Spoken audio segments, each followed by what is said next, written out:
चाय या टी। चाय एक पेय पदार्थ है। चाय एक पेय पदार्थ है जो सदापर्णी झाड़ी की पत्तियों से प्राप्त होती है, अर्थात सदाबहार झाड़ियों से मिलती है। इन पत्तियों में थिन नामक तत्व पाया जाता है।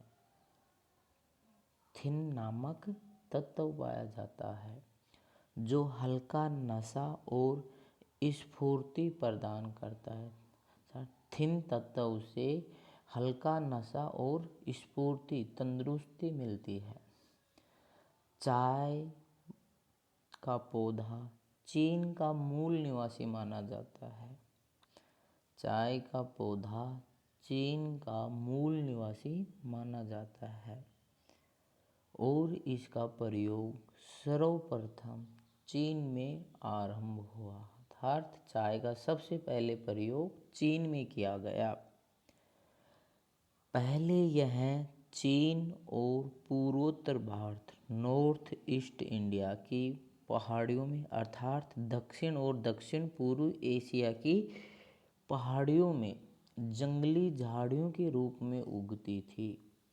जंगली झाड़ियों के रूप में उगती थी।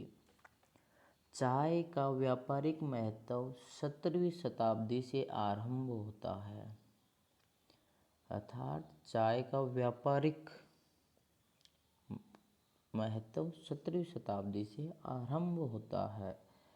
चाय का उपयोग एवं मांग में वृद्धि होने से यह पौधा जंगली क्षेत्र को छोड़कर बागानों में उगाया जाने लगा, अर्थात पहले चाय का उपयोग सीमित था, इसलिए चाय की पत्तियां जंगलों से तोड़ी जाती थी तथा धीरे धीरे यूरोपीय क्षेत्र में इसका प्रसार होने से, वहाँ इसका उपयोग किए जाने से इसके उपयोग में वृद्धि होती है, इसकी मांग बढ़ती है, जिससे इसको जंगली क्षेत्र से लाके बागानों में इसे उगाया जाने लगा। रोपण कृषि के अंतर्गत यह पौधा बागानों में पौधशाला में चाय की पौध तैयार करने के बाद लगाया जाता है, अर्थात पहले चाय की पौध तैयार की जाएगी, फिर पौध तैयार होने के बाद में उसे बागानों में लगाया जाएगा। ये रोपण कृषि एक कृषि का प्रकार है। जैसे अपन कहें बागानी कृषि, रोपण कृषि, ट्रक फार्मिंग कृषि, स्थानांतरण कृषि, झूमिंग कृषि, उसी प्रकार ये रोपण कृषि है। रोपण कृषि में क्या होता है कि इसमें पौध लगाई जाती है, डायरेक्ट बीज ना लगा के पहले पौध तैयार की जाती है, फिर उसको लगाया जाता है। चाय का बागान लगाने के 4-5 वर्ष पश्चात पत्तियों को तोड़ा जाता है, अर्थात एक बार अपन बागान लगाते हैं तो बागान लगने के 4-5 वर्ष बाद पत्तियां तोड़ी जाती हैं तथा एक बार बागान लगाए जाने से 50 से 60 वर्ष तक लगातार पत्तियां प्राप्त होती रहती हैं, अर्थात एक बागान 50 से 60 वर्ष तक चाय का उत्पादन देता है। चाय का उत्पादन देता है।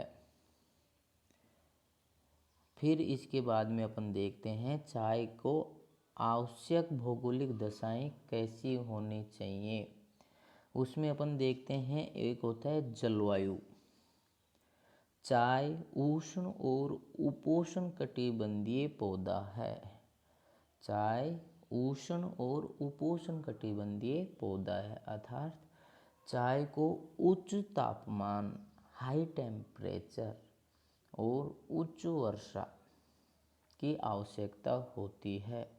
इसलिए इसका अपन अक्षांश देखें तो उष्ण कटिबंधीय अक्षांश होता है 30 डिग्री नॉर्थ एंड साउथ, और उपोष्ण कटिबंधीय या मध्य अक्षांशीय क्षेत्र का अक्षांश होता है 45 डिग्री नॉर्थ एंड साउथ। तो इस प्रकार से चाय को 45 डिग्री नॉर्थ और 45 डिग्री साउथ के मध्य आवश्यक जलवायु मिलती है। यहाँ उच्च तापमान मिलता है। विषुवत रेखा पर सूर्य की किरणें लंबवत चमकती हैं, फिर विषुवत रेखा से धीरे धीरे ध्रुवों की ओर सूर्य की किरणें तिरछी होती जाती हैं। तो विषुवत रेखा पर उच्च टेम्परेचर से निम्न वायुदाब बनता है और निम्न वायुदाब बनने से यहाँ प्रतिदिन दोपहर के बाद संवहनीय वर्षा होती है, जिससे विषुवत रेखीय क्षेत्रों में सदाबहार वनस्पति पाई जाती है। फिर नंबर 2 पे इसे देते हैं टेम्परेचर। चाय के पौधे को 25 डिग्री सेल्सियस से 30 डिग्री सेल्सियस तक उपयुक्त तापमान मिलता है। इस टेम्परेचर में यह पौधा सर्वाधिक विकास करेगा। फिर इसके बाद में अपन देखते हैं वर्षा। चाय के पौधे को वर्षा की आवश्यकता 125 से 250 सेंटीमीटर वार्षिक वर्षा आवश्यक होती है, अर्थात यहाँ वर्ष भर वर्षा होनी चाहिए और उसमें भी हल्की बौछारों के रूप में जो वर्षा होगी वह उसके लिए सर्वाधिक लाभदायक होगी, अर्थात हल्की बौछार के रूप में वर्षा अधिक लाभदायक होती है।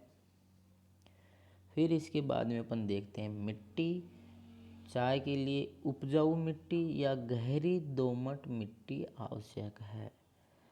गहरी दोमट मिट्टी आवश्यक है।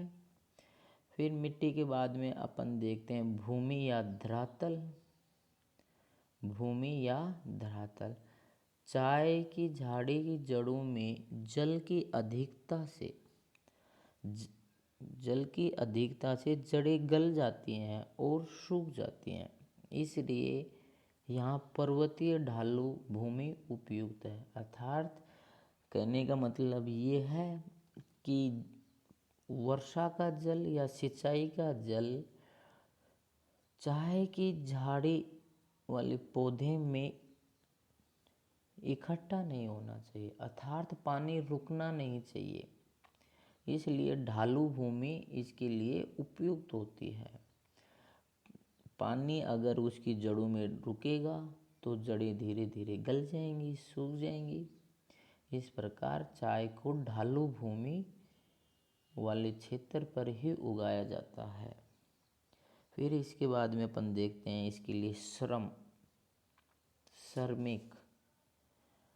चाय की झाड़ियों की निराई गुड़ाई, कटाई छटाई तथा पत्तियों को तोड़ने के लिए सस्ता एवं कुशल श्रमिकों की आवश्यकता होती है,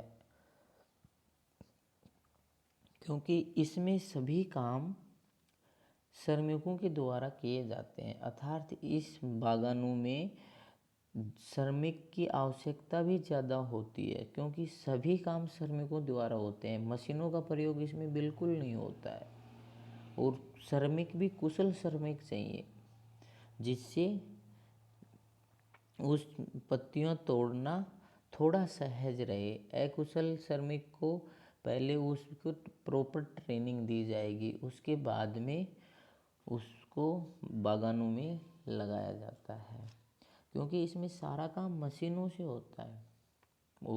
मशीनों से नहीं होता, सारा काम श्रमिकों से होता है। इसलिए चाय के बागानों को सस्ते और कुशल श्रमिक की आवश्यकता होती है। सस्ता श्रम होगा तो फिर उसमें प्रॉफिट ज़्यादा रहेगा। फिर उसके बाद में अपन देखते हैं पूंजी। चाय के बागान पूंजीपतियों, राष्ट्रीय या विदेशी कंपनियों द्वारा संचालित हैं, क्योंकि ये बागान बड़े बड़े क्षेत्रों पे लगाए जाते हैं और इतने बड़े क्षेत्र पर लगाने के लिए पर्याप्त मात्रा में पूंजी की आवश्यकता होती है और इतनी पूंजी सामान्य परिवार या सामान्य किसान के पास नहीं होती, जो चाय के बागान नहीं लगा सकते।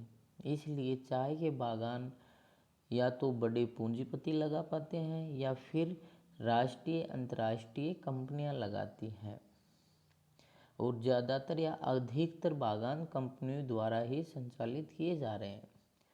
पूंजी के अभाव में व्यक्तिगत या निर्धन कृषक चाय की कृषि करने में पर्याप्त समर्थ नहीं हो पाता, क्योंकि उसके पास इतनी पूंजी होती नहीं है कि वो बागान लगा सके, और बागान लगा भी सके तो उसको शुरुआती 4 से 5 वर्ष तो उसको इन्वेस्ट करना पड़ेगा। फिर 4-5 वर्ष के बाद में उसको आउटपुट मिलना स्टार्ट होगा। तो जब तक एक किसान के पास इतना पूंजी तो होता नहीं है कि वो 5 वर्ष उसमें इन्वेस्ट करे और फिर 5 वर्ष के बाद में उसे उसका प्रॉफिट मिलना चालू हो। तो ज़्यादातर ये बागान कंपनी द्वारा या बड़े पूंजीपति द्वारा ही लगाए जाते हैं। अब अपन अगली क्लास में पढ़ेंगे चाय के प्रमुख उत्पादक क्षेत्र, कौन कौन से क्षेत्रों में चाय का उत्पादन किया जाता है, कौन से क्षेत्रों में चाय का उत्पादन अधिक हो रहा है, कौन से क्षेत्रों में कम हो रहा है, और कहाँ कहाँ चाय का उपयोग किया जा रहा है। तो आज अपन ने पढ़ा चाय के पौधे की भौगोलिक दशाएं और चाय का इतिहास। उम्मीद है कि इस क्लास में आपको थोड़ा सहज या आराम से समझ में आया होगा, और अपन अगली क्लास में इससे भी थोड़ा ज़्यादा सुधार करने की कोशिश करेंगे। धन्यवाद।